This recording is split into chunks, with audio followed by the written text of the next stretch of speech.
Assalamualaikum warahmatullahi wabarakatuh. Perkenalkan, nama saya Dewi Primadani dari Manajemen 19A. Sebelumnya saya akan memperkenalkan nama anggota kelompok saya, yaitu kelompok 6. Yang pertama ada saya sendiri, yang kedua Faujan Dani, yang ketiga Valeria Beku, yang keempat Mustafa Kemal, yang kelima ada Sugeng Nurholis, yang keenam Susan Larasati, dan yang ketujuh ada Imam Wahyudi. Yang pertama saya akan menjelaskan sistem ekonomi terbuka, di mana perekonomian terbuka ini adalah perekonomian yang melibatkan diri dalam perdagangan internasional atau ekspor-impor barang dan jasa serta modal dengan negara-negara lain. Sistem ini memberikan kesempatan bagi masyarakat untuk berinteraksi dalam bidang ekonomi dengan negara lain, baik swasta, perorangan, ataupun pemerintah. Ekonomi terbuka terdiri dari ekonomi 4 sektor. Yang pertama ada sektor perusahaan, di mana di dalamnya ada hubungan dengan perusahaan, hubungan dengan pemerintah, hubungan dengan dunia internasional.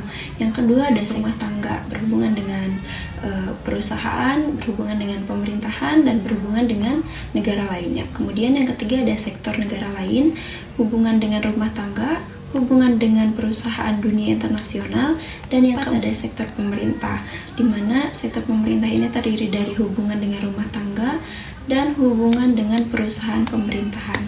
Kemudian saya akan menjelaskan faktor perekonomian terbuka, di mana faktor-faktor yang bisa menyebabkan perdagangan internasional. Yang pertama, perdagangan dalam faktor produksi. Yang kedua, motif keuntungan yang diperoleh dalam perdagangan.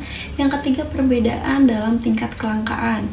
Yang keempat, perbedaan komparatif dan harga barang. Yang kelima, perbedaan dalam kemampuan untuk produksi. Untuk yang selanjutnya akan dijelaskan oleh teman saya, kepada Valeria Beku, dipersilahkan. Baik, terima kasih. Di sini saya akan menjelaskan tentang keunggulan sistem ekonomi terbuka. 1. Memperluas pasar produk barang dan jasa perusahaan dalam negeri. 2. Mengurangi tingkat pengangguran masyarakat suatu negara karena semakin terbukanya lowongan pekerjaan bagi masyarakat atas perluasan usaha dalam negeri maupun kesempatan memperoleh pekerjaan dari luar negeri. Yang ketiga, warga dari negara tertentu memiliki banyak pilihan atas barang dan jasa untuk aktivitas konsumsinya. Yang keempat, kegiatan impor barang atau jasa dari banyak negara memungkinkan keuntungan tersebut. 5. Warga negara memiliki kesempatan untuk menyimpan uangnya sebagai tabungan ataupun investasi di luar negeri. Yang keenam, suatu negara memperoleh kesempatan untuk mendapatkan dana dari luar negeri berupa investasi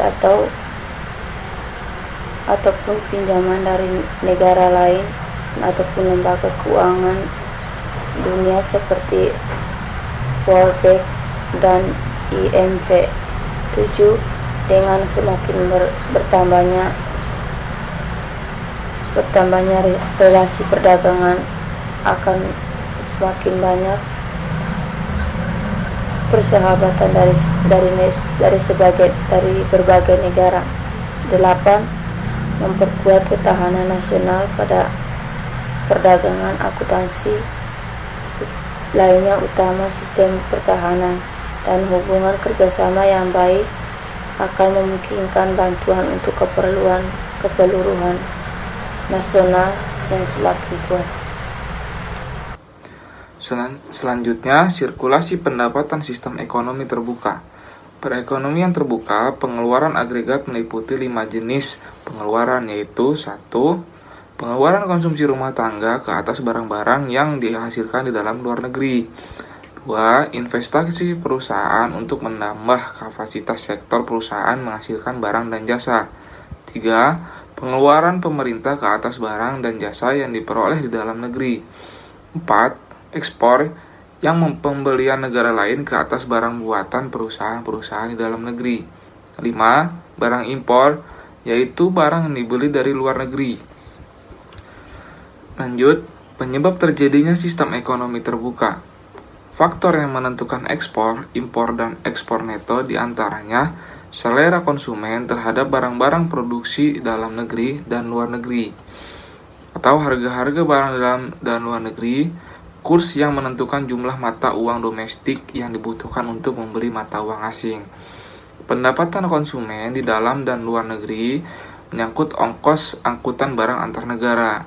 Kebijakan pemerintah mengenai perdagangan internasional ada beberapa alasan yang memicu terjadinya perekonomian terbuka. 1. Perbedaan tingkat selera. 2. Perbedaan kondisi produk. 3. Menghemat biaya produksi. Lanjut, perekonomian sistem terbuka. Ekspor. Jika suatu negara melakukan ekspor barang dan jasa ke negara lain, maka ia harus memproduksi barang dan jasa melebihi jumlah produksi yang diperlukan di dalam negeri. Impor.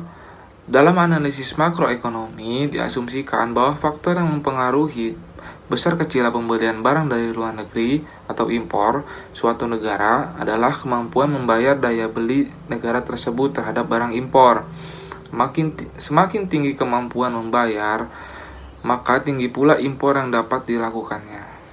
Kesimpulannya adalah peran penting dalam ekspor dan impor, yakni asumsikan jika suatu ekspor barang maupun jasa harus diperbesar atau diperbanyak dalam kapasitas atau nilai sesuai dengan stabilitas sumber daya yang dimiliki negara, serta komoditas yang dapat bersaing kuat pada pasar luar negeri. Sekian, terima kasih dari kelompok kami. Mohon maaf bila ada kekurangan. Assalamualaikum warahmatullahi wabarakatuh.